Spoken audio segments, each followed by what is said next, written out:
Welcome to Cryptid Crossroads 505. I'm Larry. And I'm Vince, Welcome to the show.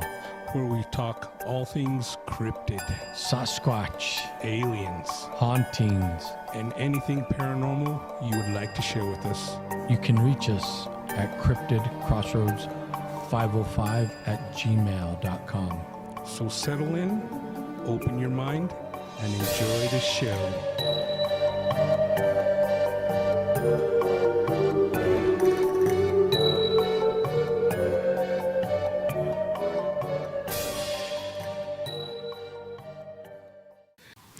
Hey, welcome to Cryptid Crossroads 505. We're here doing it once again. Vince, give me a shout out. Hey everybody, welcome back. I'm here via satellite in the remote studio. Welcome back. That's right. I'm here. Vince is over there. That's the beautiful thing about technology. The show doesn't have to stop just because we're in different places, man.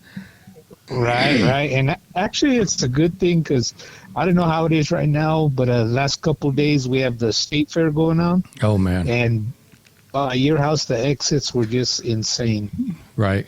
I can imagine, especially up here by my place. Yeah, so I'd be stuck in traffic and who knows what could sneak up on me, a Bigfoot, a skinwalker, an auntie, something. Probably an auntie. Yep, a homeless one. That's right. All right, so do you want to lead us off? Yeah. We talked to Tater in our last podcast, and he had mentioned a documentary, and I watched it. I kind of skimmed over it because I was doing something else. I just had it going in the background, but it's about the Rangaroo. I think that Rangaroo or something, Rangaroo. Right. I'm not sure how they pronounce it, but close enough. I'm sure those out there know kind of what we mean. Yeah, and I was talking to my brother-in-law and my sister today, and they seen it too, and we talked a little bit about it. But what I got out of that documentary is it's another version of a skinwalker. It sounded like it was another tribe's version, because we know the skinwalker is a Navajo thing, Right. and this thing was another tribe, basically same thing, doing the dark arts and stuff, and it sounded like it was like a curse put on these people, Right. and they couldn't get rid of it unless they gave the curse to somebody else. Right. You know, like passed it on, or else somebody shot them or something. Yeah. But in the story they were talking about, one of the main stories, they had, the typical witnesses, I seen it here, I seen it there, and, they pretty much had the same description of it. It kind of seemed like the dog man too. I think he had a dog head or something, but it was just one of those freaky things. But in the main story, this guy, he found out his uncle was one, and he went out to his cabin, and I guess he shot him, but his uncle told him, thank you for releasing me. Right. But Did he die? You know what? I don't remember that part. I just scanned over. I think he did, but he released him from the curse. And then I think it took like 20 years before he finally went to his uncle's cabin in the woods. Right. And when he went in there, he had one chair. That's all he had in the whole house. And there was like a trail from the back door into the woods. So I guess he spent most of his time as that creature out in the forest. Oh, damn. So, Yeah. go ahead. Oh no, I just thought it was pretty crazy, but it was a lot like the Navajo Skinwalker, except the Navajo Skinwalker, from what I could tell, they could change back and forth when they want to. This one was more of a kind of stuck in that state for a while. Right. So let me ask you this. I haven't seen this, but I'm gonna watch it. So that myself and our fans know where to find this. What is it on Tubi? Is it? I watched it on Tubi, and it was called. I guess it's part of the Skinwalker series. Oh, okay. It was called Skinwalker: The Howl of the Rangaroo. The Howl of the Rangaroo. Okay, I'm going to have to deep dive into this. But let me ask you a question on this. Since you've seen this and you know the skinwalker history and the tradition, so typically to become a skinwalker, you have to kill someone like a close family member, a blood member. And that's Right. part of the transition to becoming a skinwalker in the Navajo culture. How about with this one? Well, with this one, it sounded like they did the black arts, in the beginning when they found it necessary to create one. Right. But after that, you were stuck in the curse, and the only way you could get out of it is to pass it on, even if the person didn't want that. Right. So they didn't have to necessarily kill their loved ones or, do the stuff that the Navajo skinwalkers did. It would just passed on to them. Right. Well, I think what it sounds like they both have in common, though, they practice the dark arts. Right, and shape-shifting into animals. Right. Do you remember Now, we had a guest on? Oh, this is maybe a year ago. The gentleman from Windrock who told us his mother's story about the skinwalker. yes, I remember. Yeah. That was an interesting story, and that was pretty interesting how it all happened. Yeah. Yep. Okay, I didn't mean to interrupt. Where were you going now? No, I forgot where I was going. See, that comes with age. Yeah, but what I was going to say was with this Rangaroo, it seems like they stay the same creature because all the sightings have been, the same. It looked like this, dog's head, whatever, 8 feet tall. As far as a skinwalker could turn into just about anything. A coyote, a wolf. Right. It could turn into a deer and escape. Uh-huh. So I don't know. I think maybe the Navajo skinwalker has an advantage because, if they turn into a deer, no one would suspect. Right. Yeah, no one's going to think a deer's going to stalk you, or a deer's not a predator animal, so. Right. Yeah. And of course, you hear them turning into like ravens or crows, or Right. It's interesting. Right. That being said, where was I going now? I lost my train of thought. Well, let me throw this in. Go ahead. You got it, or No, go ahead. I was going to mention. Do you remember my friend from Laguna that called in? Right. Yes. I don't know if he told the story, but it seems like I know with Navajos and Lagunas that the owls are something. Owls are like witches. Right. And he told me a story about a woman there was an owl stalking her and talking and telling her that one of her boys had to die, and Yeah. and it was weird because the boy heard his mom yelling in her room, and he went, and she was yelling out the window, so he's like, "What the heck? What are you doing?" And there was an owl out there on the clothesline, and the owl was talking to her in their native tongue. Oh, that's crazy. Yeah, and I think I told that story because you referenced that. I think it's a Mel Gibson movie. Oh yes. It's called Apocalypto. Apocalypto. Yeah. And the story. Maybe I should record that story and we could play it on the air. I don't know if we'd get in trouble, copyrights or whatnot. Anyway, we could take a chance on that. Yeah, what are they going to take from us? Our pain, our pain and suffering. Right, that's about all they could take from us. But the way he tells it about the animals, and it's kind of like a creation story, and it just caught my attention and it blew my mind. But on that, you mentioned that the owl talked to the mother in her native language. I was watching, now this is I'm not meaning to get us off track, but I was watching something on Gaia about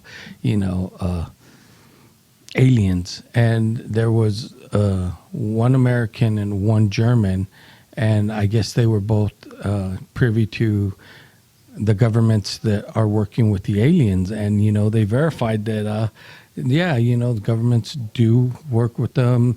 They said 90% of the aliens that they've encountered are, their intentions are good. They're benevolent, but the 10% that are malevolent, that have bad intentions, like abductions and all that.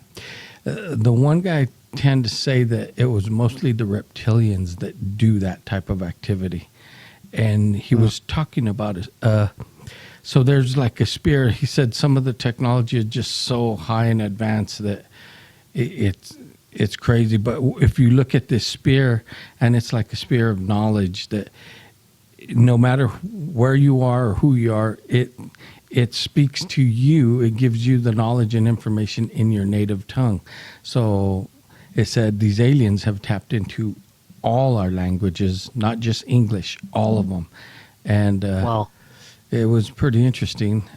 So that one was it caught my attention because they kind of said, yeah, there's programs to just debunk it and to make it look like it's fake, and they have actual government people that infiltrate these UFO groups that are trying to bring disclosure about.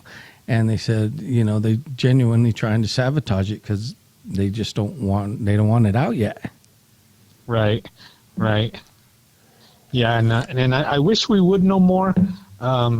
But I think they're right in one point for not disclosing it, because one-on-one people are pretty smart and rational, but Right. as a crowd, people tend to panic and go nuts. Right. No. And we've talked about that, and that's how people are. You get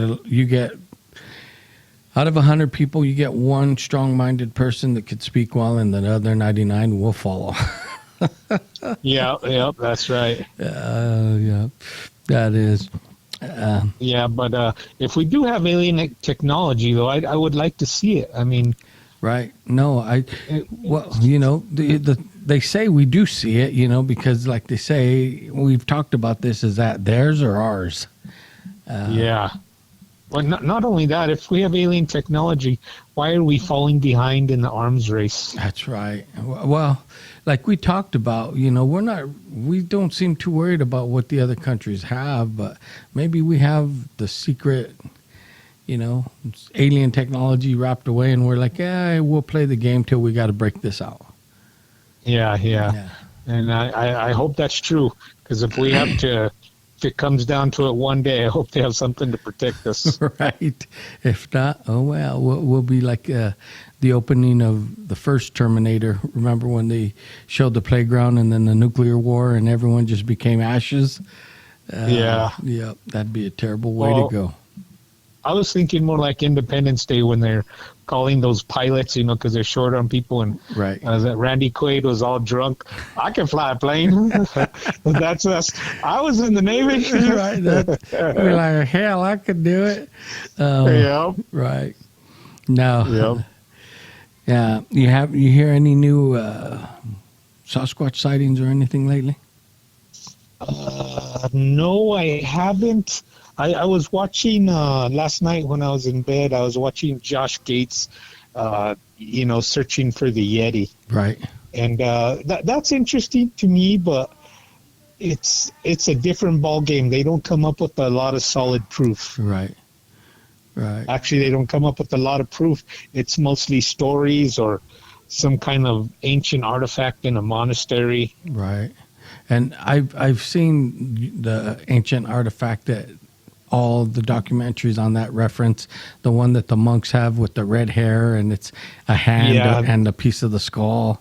I've seen that. So, but that high of an altitude, we can't sustain it for very long. So I could see why it'd be problematic to try and go up there and hunt a Yeti unless you're going to take tons and tons of oxygen with you. Unless you're a Sherpa. Right. Yeah, they've adapted to that environment. Right, but a lot of the stories were down in lower elevations below the timberline, so Right. maybe they come down and they're able to go up there, and that's how they stay in hiding up there. Right. They come down and grab a deer and take it up there, carry out. Right. DoorDash. Yep. Well, so they sounds like they're a lot like the Squatches because we know that the Squatches come down from higher territory and then back up. Like they said, there's the lower dwelling Squatches and then the much bigger ones that are up in the higher mountains. Yeah. But yeah, no, I've been scouring. It seems like it's been dormant for a while now on some Squatch sightings. You know. Yeah. I haven't really had the time to do any investigation, but I don't know. I haven't seen nothing new pop up on my radar either. Right. No. I did see a picture, but I was like, I think this one was already circulating, and it was a pretty good, clear picture. But I just, you're like, and once again, when you see a Squatch, your camera always gets just a bit blurry. Right. And I watch Paranormal Caught on Tape, and sometimes they have Squatch sightings, and 99% of them, I'm like, really, it's either a hoax or it's something else, like a picture, and the shadows cast just right where it looks like it could be something, but Right. I don't know. Your common sense and your gut tells you no. I don't think so. Right. No, and that's how it is. It's like 90% of them out there are hoaxes, like they say, and the 10% that are, people don't believe it because why? Everyone's trying All to the hoaxes. Yeah, they're trying to hoax it to get that 15 minutes of fame. But the witnesses that are afraid to come forward or don't want the fame or want to remain anonymous, I think those are the real deal. They have actually seen something and they want to share it with someone, but they don't want to be ridiculed because of the hoaxsters, Right. And like you said, out of the 100%, the 10% that are real, I would say 90% of them don't want to come forward and don't. Right. Some of them will, but it's years later. Right. And well, I've heard a lot of stories, Sasquatch, alien, whatever, I've heard a lot of those stories from people that are close to death because they're like, I have nothing to lose now, so I'm going to tell you what I saw. Yeah. Right. Or else like people up in age and they've already retired from government agencies and they're like, well, I could spill the beans now. They can't stop me. True. All right. Now, still waiting for my encounter. I thought I saw a Squatch yesterday, but now it kind of looked like Manny. Oh, okay. It looked like one of those guys. Yes, I was like, I had to take a double take because this guy was about 50 pounds heavier, but oh my God, it looked just like him. I was like, oh. I said, I did the Paul Friedman. I said, oh, there he goes. I can hear the brush popping. Right. Oh man, that's too much. We're definitely going down south for the way we talk about people. But it's all fun. It's just all jokes, fun, man. just jokes. Hey, if you can't laugh at yourself, then you got a serious problem. Right, exactly. Right. Yeah, no, I'm gonna dive into some of these episodes on Gaia about aliens, because I think that's going to be a hot topic coming in pretty soon.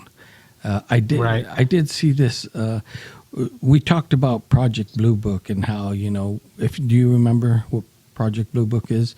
Where they're going, yes. So, and there was a clip going around on Facebook, and the little caption was, people all in panic, and they said, this is what happened when they saw God. So if you're looking out in the ocean and there's like a sunset, and then you just see this like apparition just like come out of the water and then zoom up into the sky.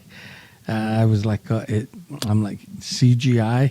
And that, when I saw that, I was like, oh, that reminds me of Project Bluebeam. And, because supposedly they're going to lead everyone astray with the holograms. But when I saw... Right. Yeah. those better be some damn good holograms, though. Well, they're perfecting holograms right now. Look at all the concerts that they're doing with holograms. Yeah, they don't let these poor musicians die in peace. No, they don't. They got to make money off them. Yeah, that's crazy. Yeah. No, but I think the government has money and technology. If they wanted to pull some kind of shenanigan like that, I would not put it past them. Yeah, I wouldn't either, but I don't know. You never know, because I'm still 50-50 if they got something up their sleeve or not. Right. I mean, if they do, some people in the government surely don't know, surely don't have the intellect to know. What I'm saying is they don't have the need to know. Right. No, I get you. Yeah. Yeah, I know. It's crazy. And that's why I think these secret government agencies, like Congress and stuff, they might have an inkling that they exist, but they really don't know about them. Right. Because they wouldn't. That'd be a big security risk. You know how they are with they give it up with these spies. Yeah. Yeah. I seen a little video, and it was a TikTok video, but I'm gonna try and find this cartoon. It was Scooby Doo, and they were talking about the Anunnaki. Believe it or not. Oh, Yeah, wow. the Anunnaki made Scooby Doo, and they talked about how the different Anunnakis had come down, and the one evil Anunnaki is locked away in a crystal like sarcophagus, and the bottom line is they're telling Scooby Doo, you can't let him out. This can't happen. You got to protect the world. I was like, holy shit, this is on Scooby Doo. So you got kids watching Scooby Doo, and they're subconsciously getting inoculated about the Anunnaki. Wow. Maybe they're preparing them for something. That's what I kind of thought. I'm like, wow, something in your lifetime, because they're talking about the Anunnaki. And cartoons, you just pay attention, and it just goes in, but it does stick into your mind. But I was like, wow. Yeah, I think they're... Yeah, I don't know. I don't know what to think about that, but it was just weird. I was like, holy crap, this is on Scooby-Doo. Yeah, these kids are going to grow up, and 10, 15 years down the line, they're going to hear something about Anunnaki, and, oh, yeah, I know about them. Right? I don't know how, but I know about them. Exactly. They're going to say, where have I heard that before? Yep, exactly. Yeah. Yep. And, well, it was on Scooby-Doo. Some may remember, some may not. But, Yep. yeah. Well, it's funny, just like The Simpsons all those years, they were predicting the future, and they were right. Right? I'm like, they said The Simpsons did it again. Yep. Yeah, that's crazy. That makes you wonder, is that truly coincidence, or is there something on the back end really going on? Yep, somebody letting them leak a little information. Right? So so you really say what's really going on. So Yep, exactly. yeah, no, that's crazy. It is crazy. But no, I've been diving in looking for some good hot topics on Gaia, and there's a few. I've been seeing some, of course, all the little videos going around. I've been seeing a couple on like hauntings, and there one person said, why do they always go to these different countries and these different asylums or different hospitals or old jails and prisons looking for ghosts? He said, but when they speak to them, it's in English, and they're like, shouldn't they be speaking to them in German? I was like, right. That's a good point. But I'm like, it could be like that alien technology. No matter who you are, if your mother tongue is English, you're going to hear it in English, or if it's German, you're going to hear it in German. Right. Now, I have seen some of those ghost where they go ghost hunting, those shows, and once in a great while you'll get one of the ghosts that supposedly says words in there in a different language. Right, right. But that's not too often. That's pretty rare. Yeah, no, it is, but you know, it does happen. That goes back to, well, I've heard of stories of, and now I'm taking another left turn here. I've heard stories of like religious people that speak in tongues, right? And Right. so you know they think they're praising God and speaking in tongues, and then someone that speaks that native language said, "Do you know what you're saying?" And they're like, "Oh yeah, you know, I'm speaking in tongues, praising God." They're like, "No, actually, you're doing the opposite." And they're saying that some of these people, you know, are influenced by demonic spirits, and they're not possessed like we would think, like on The Exorcist, which Linda Blair was, you know, but they're like, Right. they infiltrate them, and they think they're praising God, but it's the opposite. I was like, wow, that was Yep. totally crazy. But all kinds to make this world go round, man. You know, Yep. there's some. Yep. And yeah, it was funny because while we're on the ghost subject, we were coming home at an appointment, and me and one of my kids were passing the Park Hotel, Right. and they asked me if it was really haunted. I said I heard it was, but I've never even been in there. And they go, well, we don't have to go in there because our house in Gallup was the real deal. All right. They're like, no. Yep. They're like, no, we don't got to go in there. But I heard it is too. I mean, I've never had any encounters, but I went there and I've drank a few times, you know, for some social events, and it is pretty damn creepy. Yeah. Yeah. You get in and you get that like that vibe, like, yeah, I don't feel like I'm alone here. Yeah, but after living in the house in Gallup for 15 years, there'd have to be something pretty damn impressive to, Right. turn my head over there. Right. No. Yeah. No. And you know, we've told our listeners about the story and how it's haunted, and what you've experienced and what I've experienced. And like I said, my encounters, that they weren't like every night, but when they did happen, they were genuinely real. You're like, who's walking up and down those steps? Who, you know, just Yep. but it happens. It's out there. So you know, if anyone out there has a ghost story or a sighting or Sasquatch sighting, share it with us, man. Yep, and we've gotten off the ghost topic a little bit. We like the ghost topic, but we're just squatchers all the way to the core. Right. No, we're all into the big man. You know, I want to find out what's going on with the big man, because it seems like the sightings have just like calmed down a little bit. I'm like, are they shifting territory? Or I don't know, might have something to do with all the fires and all the crap that's going on. Yeah, I think. But yeah. Yeah, and another thing is we haven't been able to do our research because of a turn of events. So Right. we haven't made it up. We've only went once this whole summer. I know that's a terrible record for a summer. But Yep. But you know, I think the weather may have a lot to do with it, because all over, you know, sightings are all over, and some places are just getting some really crazy weather. You know, fires. We talked Yeah. about the fires and massive flooding, and Yep. and you know, what do they do when it's flooding? You know, do they? I would assume they head to higher ground. You know, Right. but I think they're intelligent enough to do that. I would think so, and I would think that they could probably, because they're more in tune with nature, they could probably read the weather better than us, and you know, before that rain or whatever builds up too much, they're like, "Up, we got to head up, because Yep. this is going to be a long one."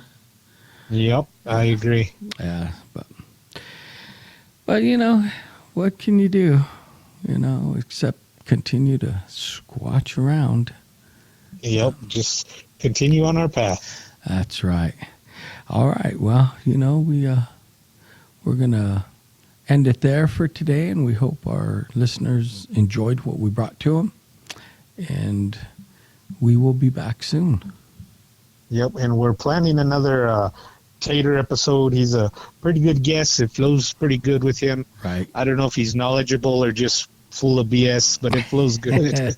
Yeah, it flows good. And there's some questions that I want to ask Tater about the Radiant Springs area when we bring him back on to finish up our little series. Yeah, I've been thinking about that area a lot, and I got some questions for him.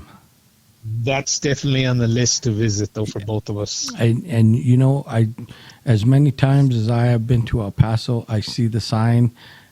It would have never crossed my mind that there was activity out there. Never. Right. Yeah. But, you know, we've had numerous people tell us there is, so. Right. It just goes to show you it's everywhere. Yep. All right. Well, we hope you enjoyed what we brought to you tonight, and stay cool, man.